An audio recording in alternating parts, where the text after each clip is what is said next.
Hello दोस्तों, तो कैसे हो? सब बढ़िया हो तो हमने इतना पढ़ लिया है। अब यहाँ से पढ़ेंगे। गति के आधार पर पी व एस भूगर्भिक तरंगे होती है ना। तो तरंगों के नाम देखो, एक पी जी होता है, एक पी स्टार होता है, एक पी होता है, एक एस जी होता है, एक एस स्टार होता है, एक एस होता है। तो पी जी है ना, इसकी गति होती है 5.4 किलोमीटर प्रति सेकंड। पी स्टार की होती है 6 से 7.2 किलोमीटर प्रति सेकंड। और पी की होती है 6 से 13 किलोमीटर प्रति सेकंड। फिर एस जी इसकी 3.3, फिर एस स्टार 3.5 से 4, फिर एस की 4 से 7 किलोमीटर होती है। फिर देखो प्रवाहित जल भारी भाग पीजी और एसजी की खोज क्रोएशिया की कल्पा घाटी में की गई थी 1909 में जेफ्री जेनो ने। फिर है पी स्टार मध्यवर्ती भाग, पी है पी आंतरिक भाग। चट्टानों के घनत्व व भूकंपीय लहरों की गति में समानुपाती संबंध पाए जाते हैं। इन चट्टानों के घनत्व और भूकंपीय लहरों की गति में समानुपाती संबंध होता है। फिर आगे देखो, छाया क्षेत्रीय शेडोजोन क्या किसे कहा जाता है? तो भूकंप यानी अधिकेंद्र से 105 से 145 डिग्री, 103 से 143 डिग्री के बीच का क्षेत्र जहाँ कोई भी भूकंपीय तरंगें अभिलेखित नहीं होती है, छाया क्षेत्र कहते हैं। 105 डिग्री से परे पूरे क्षेत्र में एस तरंगें नहीं पहुँचती है, अतः एस तरंगों का छाया क्षेत्र पी तरंग से अधिक विस्तृत है, जो पृथ्वी की 40% भाग पर विस्तृत है। फिर देखो पी तरंग का छाया क्षेत्र और एस तरंग का छाया क्षेत्र। तो एस तरंग का ज़्यादा है और पी का कम है। पी तरंग का छाया क्षेत्र दोनों ओर से 103 से 143 और 105 से 145 के मध्य 20% भाग पर है। एस तरंगों का छाया क्षेत्र 105 से 105 डिग्री के मध्य 75 डिग्री प्लस 75 डिग्री बराबर 150 डिग्री का क्षेत्र है, जहाँ 40% भाग से अधिक एस का छाया क्षेत्र है ना। फिर देखो भूकंप के प्रकार। अब की बार मतलब सुक्का के प्रकार पूछ लिए, तो अब की बार भूकंप के प्रकार भी पूछ सकते हैं। तो आपको याद रखना है भूकंप के प्रकार कौन कौन से हैं। देखो, मिश्रित प्रकार का भूकंप नहीं होता। कृत्रिम भूकंप कोलपस और प्राकृतिक भूकंप उत्पत्ति के अनुसार, स्थैतिक भूकंप गहराई के अनुसार। तो कृत्रिम भूकंप के दो प्रकार हैं। नियत भूकंप खनन क्षेत्रों में विस्फोट द्वारा उत्पन्न भूकंप परमाणु विस्फोट के द्वारा होते हैं। फिर देखो प्राकृतिक भूकंप या उत्पत्ति के कारणों के अनुसार विवर्तनिक, संरचनात्मक, भ्रंशमूलक, ज्वालामुखी क्रिया से उत्पन्न ज्वालामुखी भूकंप, समस्थैतिक भूकंप, प्लूटोनिक भूकंप, अत्यधिक गहराई से उत्पन्न होने वाले। स्थैतिक भूकंप होते हैं स्थलीय भूकंप और समुद्री भूकंप। समुद्रीय तो सुनामी होती है। अंतः सागरीय भूकंपों द्वारा उत्पन्न ऊंची विनाशकारी लहरों को जापानी भाषा में सुनामी कहा जाता है। सुनामी का अर्थ है पतन लहरें। टस प्लस नामी यानी पतन या लहरें। फिर गहराई के आधार पर देखो, एक आता है सामान्य भूकंप, उथले भूकंप 50 किलोमीटर की गहराई तक, वो सामान्य या उथले भूकंप। विश्व में सर्वाधिक भूकंप इसी प्रकार के होते हैं। मध्यवर्ती भूकंप 50 से 250 किलोमीटर गहराई तक होते हैं। अधिक गहराई का क्षेत्र प्लूटोनिक भूकंप 250 किलोमीटर से अधिक गहराई का होता है। फिर देखो सुनामी अपने आप में भूकंप नहीं है, ये वास्तव में लहरें होती है जो भूकंपीय तरंगों से उत्पन्न होती है। उत्पत्ति अंतर सागरीय भूकंप से जब रिएक्टर स्केल पर मान 7 से अधिक होता है, महासागरीय तले में बर्सन व प्लेटों के टकराने से। सुनामी की विशेषता देख लो। गहरे सागरों में सुनामी लहर की लंबाई सर्वाधिक होती है। सागरीय जल की गहराई तथा सुनामी की तरंग ऊंचाई में विपरीत संबंध होता है। इसी कारण महाद्वीपीय मगन तटों पर इनकी ऊंचाई सर्वाधिक पाई जाती है। महासागरीय जल की गहराई तथा सुनामी तरंग की गति में सीधा संबंध होता है। सर्वाधिक सुनामी प्रशांत महासागर में उत्पन्न होती है। याद रखना, सर्वाधिक सुनामी प्रशांत महासागर में उत्पन्न होती है। सुनामी के उदाहरण 26 दिसंबर 2004 से हिंद महासागर में सुमात्रा तट के निकट से न्यूएल द्वीप के अंदर यह फोक्स था। तीव्रता 9.1। 12 देश प्रभावित होते हैं, जिसमें 2 लाख लोगों की मौत हुई थी। भारत का तमिलनाडु सर्वाधिक प्रभावित हुआ था। इससे सुनामी आई थी ना 26 दिसंबर 2004 को। भारत का सर्वाधिक तमिलनाडु। 11 मार्च 2011 को जापान की सुनामी आई थी। भारत में सुनामी पूर्व चेतावनी प्रणाली केंद्र की स्थापना 15 अक्टूबर 2007 को हैदराबाद में की गई थी। 15 अक्टूबर 2007 को हैदराबाद में की गई, आपको याद रखना है। फिर देखो भूकंप का विश्व वितरण देखो कैसे है। देखो इधर है प्री प्रशांत पेटी, रिंग ऑफ फायर है। फिर ये मध्य अंटार्कटिक कटक है। ये प्लेटो के अपसरण, जैसे ये चित्र है अपसरण से, ये है अभिसरण से, ये ज़्यादा अभिसरण है। मध्य महाद्वीपीय पेटी है, प्री प्रशांत में एकला है। विनाशात्मक प्लेट के सारे अधिक गहराई वाले भूकंप प्लूटोनिक। फिर देखो प्री प्रशांत मेघला। विश्व में लगभग 2/3 यानी 63% भूकंप इसी क्षेत्र में आते हैं। एशिया के पूर्वी तटवर्ती भाग में सर्वाधिक, विशेषकर जापान में सबसे अधिक भूकंप आते हैं। कारण है विनाशकारी प्लेट सीमाओं का क्षेत्र, सागर व स्थल का मिलन स्थल है, नवीनवलित पर्वतों का क्षेत्र है, ज्वालामुखी का क्षेत्र है। मध्य महाद्वीपीय पेटी, यहाँ विश्व के लगभग 21% भूकंप आते हैं। मध्य महाद्वीपीय पेटी, यहाँ विश्व के लगभग 21% भूकंप आते हैं।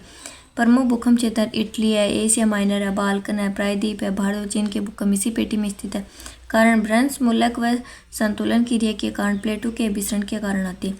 भारत में भूकंप, भारत वेस्ट ने भारत के 3 भूकंप जोन बताए थे, लेकिन भैया भारत का 4 ही। तो देखो ना, वेस्ट ने बताए थे 3, एक तो हिमालय होता है, एक सिंधु गंगा का क्षेत्र होता है, एक प्रायद्वीपीय क्षेत्र होता है। फिर भारतीय मौसम विज्ञान ने भारत को 4 भूकंपीय जोन बताया था, 2, 3, 4, 5 में है आधार सतही जोखिम के परिणाम के आधार पर किसी। फिर देखो जोन 2 में आता है प्रायद्वीपीय भारत आता है, पूर्वी राजस्थान देश का 46% भाग कम तीव्रता या न्यूनतम सतही वाला। फिर जोन 3 में मध्यम तीव्रता सामान्य सतही राजस्थान, दक्षिणी हरियाणा का अधिकांश भाग आता, यानी हम जोन 3 में आते हैं। फिर जोन 4 में आता है अति तीव्रता उच्च जोखिम दिल्ली, उत्तरी पंजाब, उत्तरी हरियाणा, पश्चिमी उत्तर प्रदेश। फिर जोन 5 में आता है हिमालय पर्वतीय क्षेत्र, कच्छ, कारण, अंडमान निकोबार अत्यधिक जोखिम वाले थे। 1991 में उत्तरकाशी में, सितंबर 1993 में लातूर महाराष्ट्र, 26 जनवरी 2001 भुज गुजरात में। ये क्वेश्चन भी मिलाने वाले आए हुए हैं। 26 दिसंबर 2000 सुमात्रा इंडोनेशिया समुद्री भूकंप भयंकर सुनामी। फिर है मध्य अंटार्कटिक घटक। अपसारी प्लेटों के सहारे आता है, यानी अपसारी को मतलब होता है दूर दूर जाते हैं, अभिसारी मतलब पास आते हैं।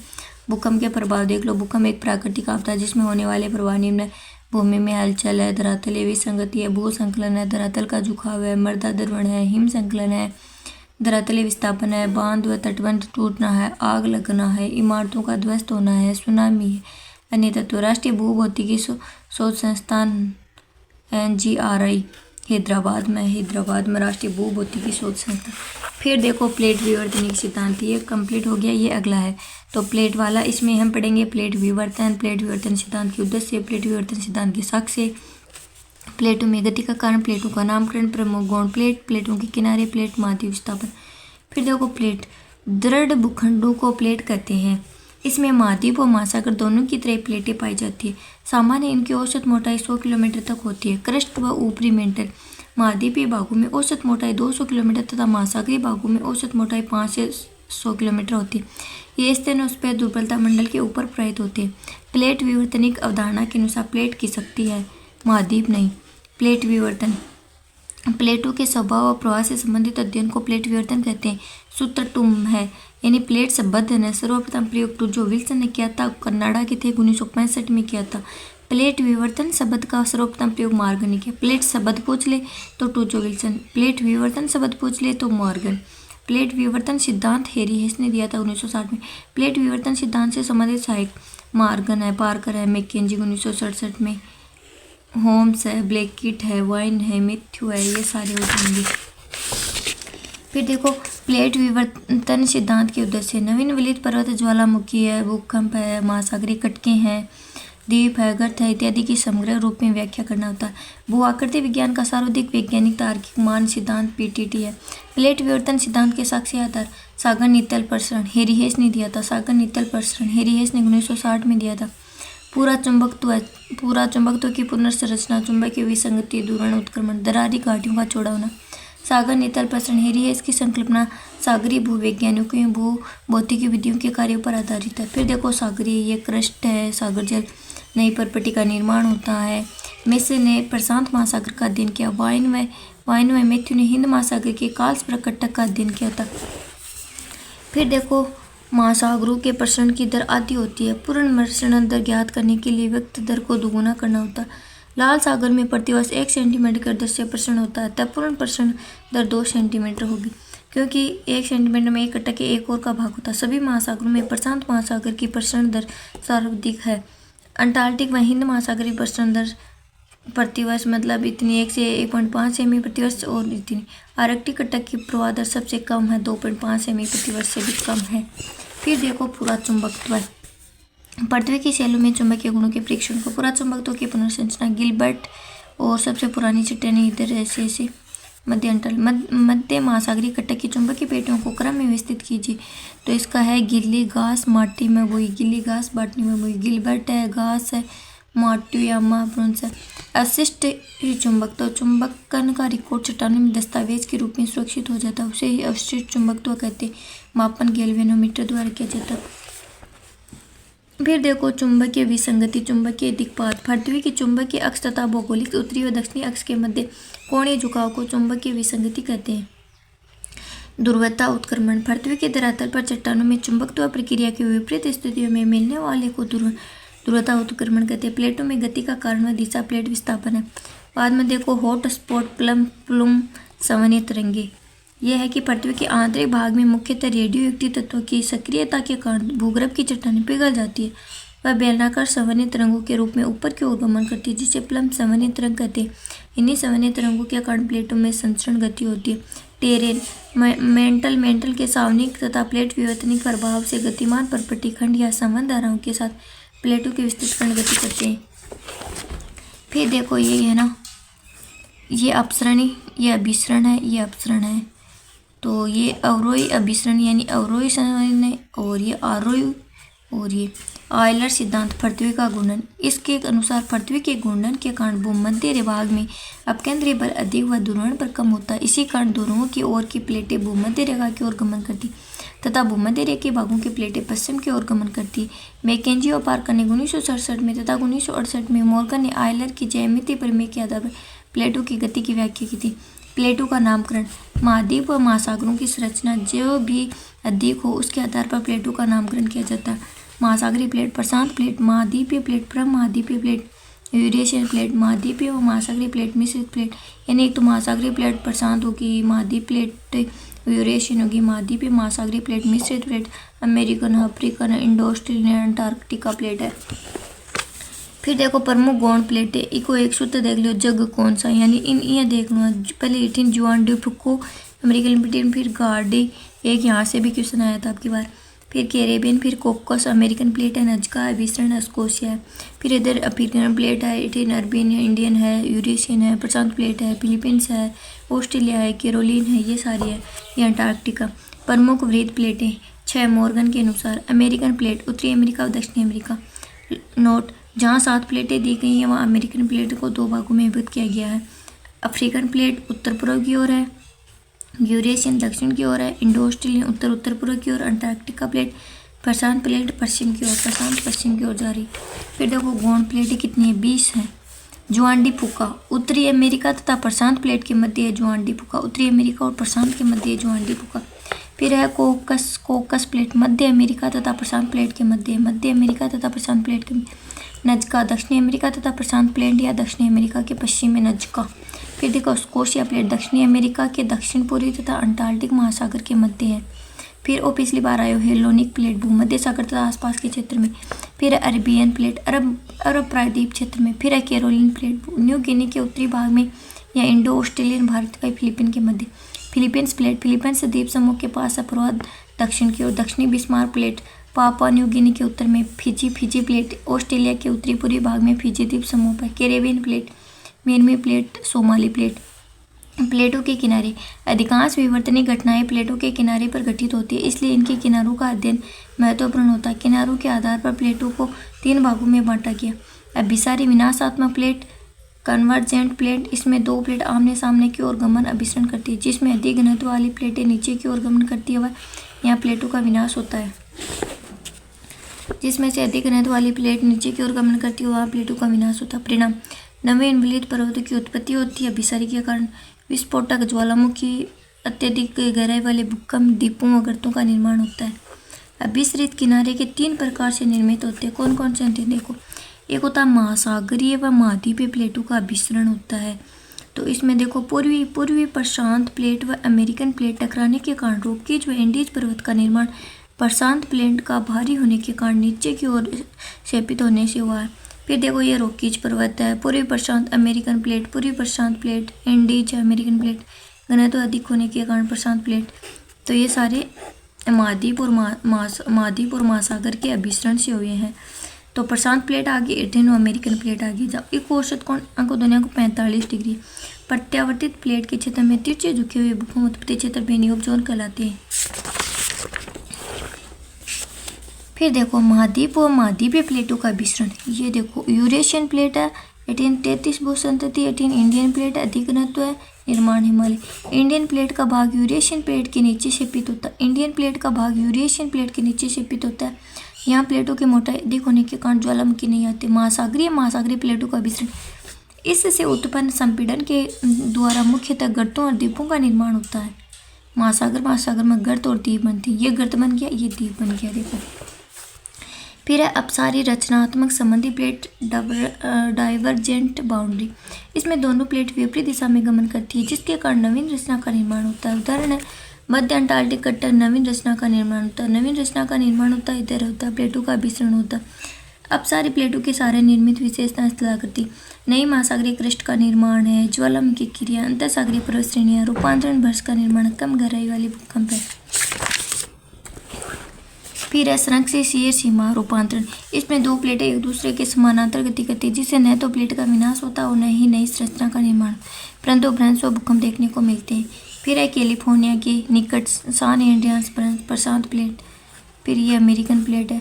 क्लॉकवाइज दक्षिणावर्त गति के साथ रूपांतरित सीमा का उद्घाटन है। फिर प्लेट विवर्तन व महाद्वीपीय विस्थापन। प्रशांत महासागर का निरंतर संकुचन हो रहा है, क्योंकि यहाँ पर प्रशांत प्लेट का क्षेपण हो रहा है। इसके विपरीत अंटार्कटिक महासागर में निरंतर विस्तार हो रहा है। तो ये प्लेट वाला चैप्टर कंप्लीट हुआ। अब पढ़ेंगे भू संतुलन आइसोस्टेटिसी। इसमें ये पॉइंट है। फिर देखो यहाँ से स्टार्ट करते। भू संतुलन क्या होता है कि परिभ्रमण करती हुई पृथ्वी के ऊपर उठे हुए भाग, पर्वत, पठार, मैदान तथा नीचे धंसे हुए भाग, महासागर गर्त के आंतरिक संतुलन की स्थिति को भू संतुलन कहते हैं। परिभाषा देखो, समस्थिति भू संतुलन की वह दिशा है जो भूपटल के ऊपर विस्तृत विभिन्न ऊंचाई वाले विशाल पर्वत मालाओं, पठारों, मैदानों के मध्य पाई जाती है। ये होम्स ने कहा था। पृथ्वी के धरातल पर जहाँ भी संतुलन विद्यमान है, समान धरातलीय क्षेत्रों के नीचे पदार्थ की मात्रा समान होती है, स्टीयर्स ने कहा था।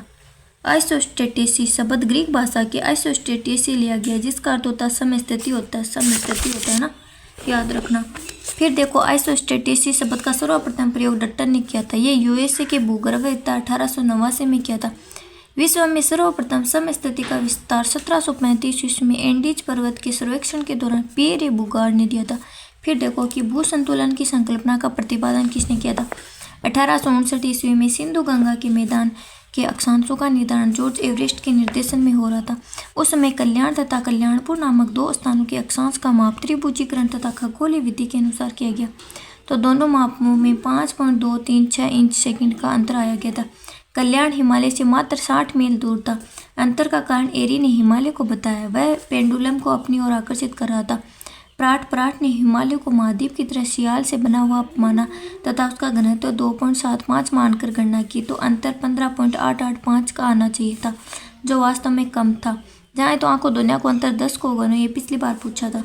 परिणाम स्वरूप हिमालय की शक्ति पूर्ण रूप से काम नहीं कर रही थी। फिर अगला देखो, समस्थिति सिद्धांतों का प्रतिपादन, इनका क्रम वाइज बताना है। तो एरी ने 1859 में दिया था और प्राट ने 1869 में, डट्टन 1889, 69, हेपोर्ड 1910, बॉबिक 1917, जोली 1925, स्केनर 1939, डेली 1940 को। जॉर्ज एरी की संकल्पना है 1859 में दी थी। विभिन्न स्तंभ हुए न पर्वत, पठार, मैदान का घनत्व समान होता है। एरी के अनुसार घनत्व जबकि गहराई असमान होती है। समस्त चट्टानों का घनत्व समान है, पर्वत, पठार, मैदान, परंतु जो भाग जितना अधिक ऊपर उठा है वह भाग उतना नीचे तक डूबा होगा। विभिन्न स्तंभों का घनत्व बराबर होता है तथा उनकी गहराई में परिवर्तन होता है। समान घनत्व के साथ गहराई में परिवर्तन, ये सारे एक ही चीज़ याद रखनी है, गहराई समान होती है। फिर अगला देखो, एरी ने पहली बार प्रस्तावित किया था कि पर्वतों की गहरी जड़ें होती हैं। देखो इसमें घनत्व सबका समान है लेकिन ऊंचाई अलग अलग है। नाव का तैरना, 13 सिद्धांत की झलक भी एरी में दिखती है। और बर्फ का 9 भाग जल में तथा 1 भाग ऊपर होता है। समस्थिति सिद्धांत का प्रथम पूर्ण वैज्ञानिक विवरण एरी ने प्रस्तुत किया था। फिर प्राट की संकल्पना 1869 में। प्राट ने परिवर्तित घनत्व के स्तंभ पर आधारित समस्थिति की अवधारणा का प्रतिपादन किया था। प्राट के अनुसार विभिन्न स्तंभों में घनत्व तो असमान होता लेकिन गहराई समान होती। प्राट के अनुसार गहराई समान होती, घनत्व असमान होता। एक समान गहराई में घनत्व में अंतर होता। प्राट के अनुसार ऊंचाई व घनत्व में विपरीत संबंध है। जो भाग जितना ऊंचा होगा उसका घनत्व उतना ही कम होगा तथा जो भाग जितना नीचा होगा उसका घनत्व उतना ही अधिक होगा। ऊंचा स्तंभ वृद्ध स्तंभ कम घनत्व तथा नीचा स्तंभ लघु स्तंभ अधिक घनत्व, ये याद रखना आपको। फिर इसमें हेपोर्ड ने 1910 व बॉबिक 1917 की संकल्पना, क्षतिपूर्ति तल की समतल तल रेखा का उसकी गहराई। अब की बार क्वेश्चन पूछा था उसमें 112 नहीं था, 100 था, 100 किलोमीटर बताई थी। क्षतिपूर्ति तल समतोतल और ये हो जाएगा। हेपोर्ड और बॉबिक की संकल्पना प्राट के अनुरूप है। ये क्वेश्चन भी आया हुआ है। फिर देखो जोली की संकल्पना 1925 में दी थी, जोली ने 1925 में दी थी। फिर जोली के अनुसार समान घनत्व वाले क्षेत्र के नीचे 10 मील मोटी परत में घनत्व में परिवर्तन मिलता। इस 10 मील मोटे मंडल में कम घनत्व वाले स्तंभ क्षेत्र नीचे तक हल्के पदार्थ वाले भूपृष्ठ में डूबे रहते हैं। 2.7 ये क्षतिपूर्ति, ये 10 मील 16 किलोमीटर नोट।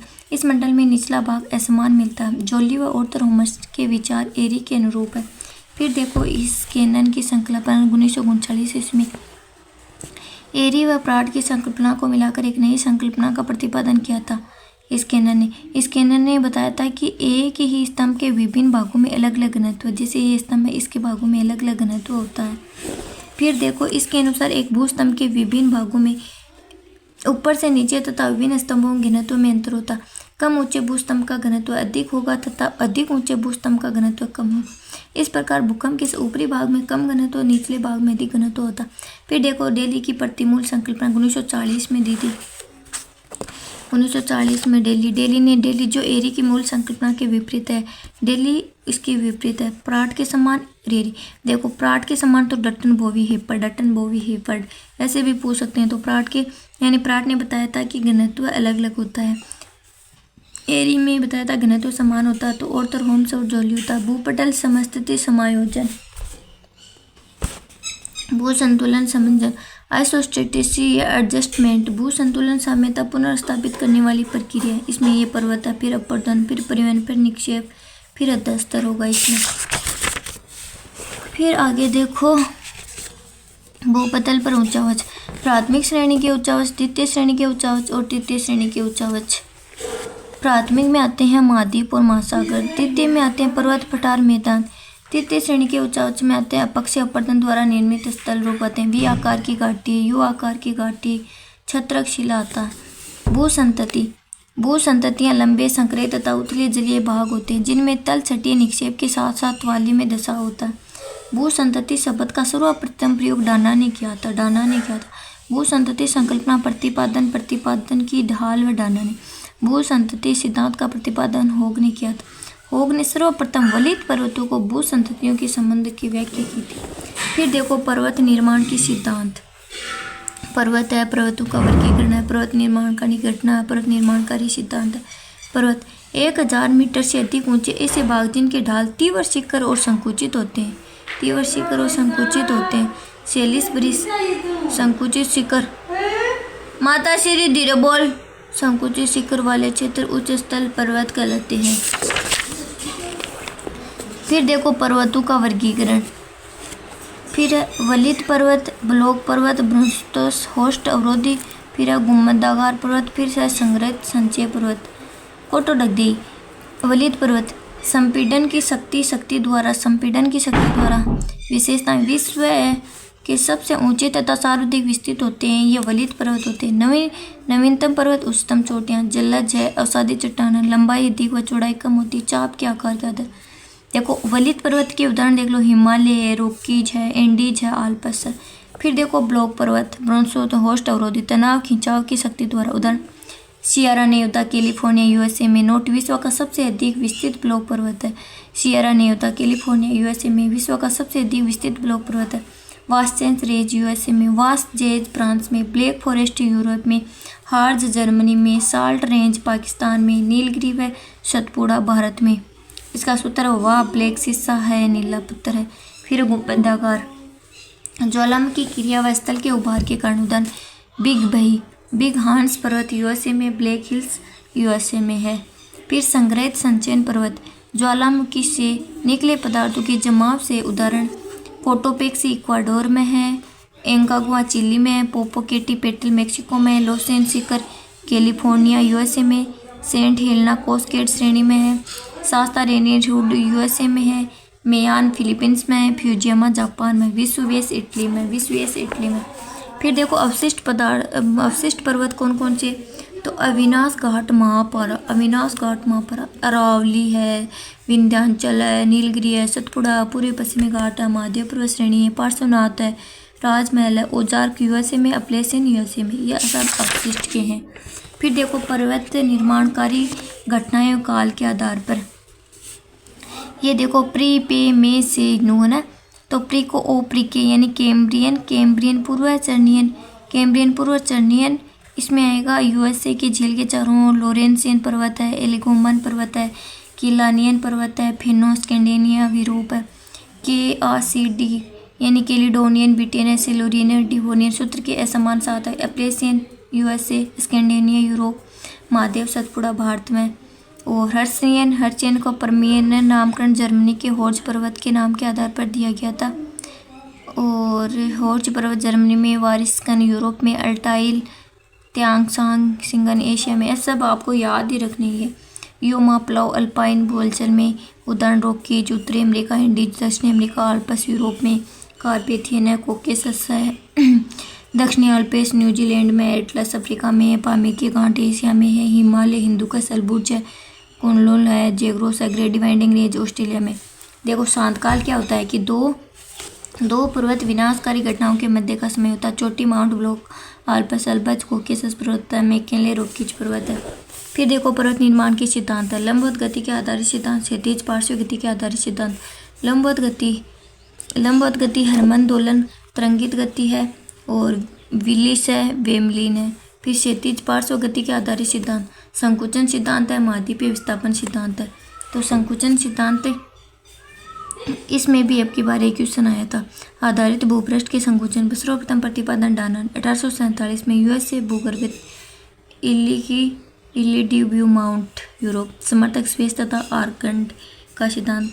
कोबर का भूसंतति सिद्धांत 1923 में। जेफ्रीज का तापीय संकुचन सिद्धांत 1929 में। ये सिद्धांत गणितीय तर्क पर आधारित। अन्य चैम्बरलिन स्टीलिन। महाद्वीपीय विस्थापन सिद्धांत। महाद्वीपीय विस्थापन पर जोली का रेडियो एक्टिव सिद्धांत है। जोली और होम्स का ये क्वेश्चन पूछा था। महाद्वीपीय रेडियो एक्टिव सिद्धांत है। तापीय चक्र सिद्धांत है। पृथ्वी के धरातल के इतिहास का सिद्धांत 1925 में दिया था जोली ने। और फिर डेली महाद्वीपीय फिसलन सिद्धांत 1926 में पुस्तक ओवर मोबाइल अर्थ और आधारित है गुरुत्वाकर्षण पर। होम्स समान तरंग सिद्धांत 1928 से 29 तक है। वेगनर महाद्वीपीय विस्थापन सिद्धांत 1912 में। फिर देखो कोपर का भूसंतति सिद्धांत है। कोपर जर्मन 1923 ईस्वी में।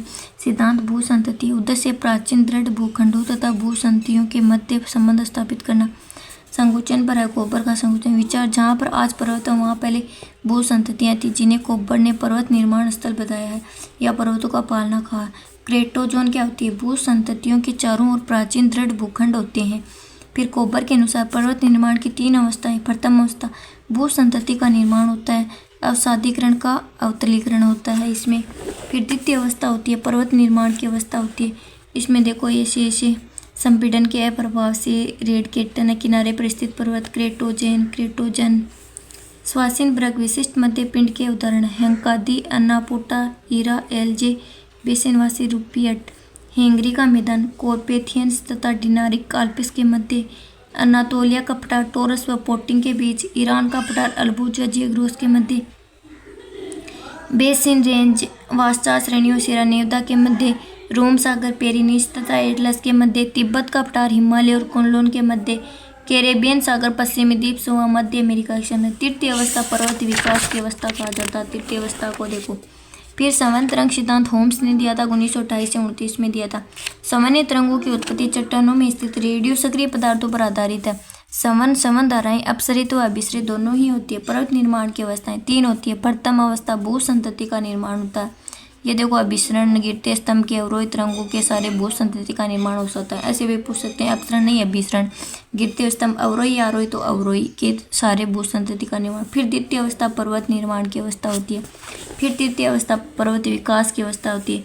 फिर होम्स के अनुसार सामान्य तरंगे पृथ्वी के अध्यस्थ तल से गतिशील होकर के विपरीत दिशाओं में प्रवाहित होती है। मध्य महासागरीय कटकों के मध्य। ग्रीक्स महोदय ने प्रयोग द्वारा होम्स समान तरंग सिद्धांत द्वारा पर्वत निर्माण की सत्यता को प्रमाणित किया था। फिर देखो ये चट्टान है। चट्टानें भूपटल में पाए जाने वाले तत्व, खनिज, पेट्रोलॉजी, मोहो स्केल चट्टानों का वर्गीकरण। तो देखो निर्माण प्रक्रिया के आधार पर 3 प्रकार की होती है। एक आग्नेय चट्टान होती है, एक अवसादी होती है, एक आयंत्रित होती है। सामान्य वर्गीकरण के आधार पर रेवेदार क्रिस्टलाइन आग्नेय चट्टान, कायंत्रित और कैल्सेटिक रॉक्स अवसादी चट्टान। वे समस्त ये पदार्थ जिनसे भूपटल का निर्माण हुआ है, चाहे वह ग्रेनाइट की भांति कठोर हो या मृत्तिका व बालू के समान कोमल हो, चट्टानें कहलाती है। फिर देखो, चट्टान कठोर व कोमल दोनों ही प्रकार की होती है। एक के लोबेक के अनुसार सेल अपने पर्यावरण का प्रतिफल है। किसी एक चट्टान को उसके पर्यावरणीय उत्पाद के रूप में समझना चाहिए। जब पर्यावरण में परिवर्तन होता है तो चट्टानों में भी परिवर्तन हो जाती है। ये है इम्पोर्टेंट। फिर देखो, क्रस्ट या भूपटल पर पाए जाने वाले खनिज तत्व। अब की बार ये क्वेश्चन भी आ गया हमारे। देखो, खनिज और प्रमुख तत्व। प्रमुख तत्व 8 पाए जाते हैं खनिज। देखो, फेंक, पाई, अब्बर, ओला। फेंक, पाई, अब्बर, ओला। फेल्सपार है, क्वार्टज है, पायरोक्सिन है, एम्फीबॉल है, अप्रक, माइका, ओलिविन है। फिर है ओसियाल किसोपियम। ओसियाल किसोपियम है ऑक्सीजन, सिलिकॉन, एल्यूमिनियम, लोहा, कैल्शियम, सोडियम, पोटेशियम, मैग्नीशियम। इनको क्रम से याद रखना है, यही क्वेश्चन आया था। फिर देखो, पेट्रोलॉजी। चट्टानों का अध्ययन करने वाली विज्ञान पेट्रोलॉजी कहलाती है। मोहो स्केल। चट्टानों की कठोरता का मापन करते हैं मोहो स्केल में। कठोरता के आधार पर क्रम देख लो। हीरा कोटा में क्वार्टर फाइनल आप फ्लोरा से कैसे जीते? हीरा है, कोर्डम है, टोपोज है, क्वार्टज है, फेल्सपार, एपेटाइट है, फेलोराइट है, कैल्साइट है, जिप्सम है, टेल्क है। फिर देखो, चट्टानों का वर्गीकरण। चट्टानों के वर्गीकरण उनकी रासायनिक संरचना, बनावट और निर्माण प्रक्रिया के आधार पर किया जाता है। निर्माण प्रक्रिया के आधार पर चट्टानों का वर्गीकरण। आग्नेय चट्टान, अवसादी चट्टान और कायांतरित रूपांतरित चट्टान। आग्नेय चट्टान प्राथमिक शेल, प्राइमरी रॉक्स। पैतृक चट्टान, मूल चट्टान, भूपटल के प्राचीनतम शेल।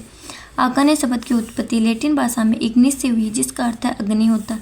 उत्पत्ति गर्भ तप्त मैग्मा के ठंडे होने से। नोट, वर्तमान समय में इसका निर्माण हो रहा है। विशेषताएं, कठोर है आग्नेय चट्टान। ये विशेषता याद रखना, इसमें से पिछली बार आया था।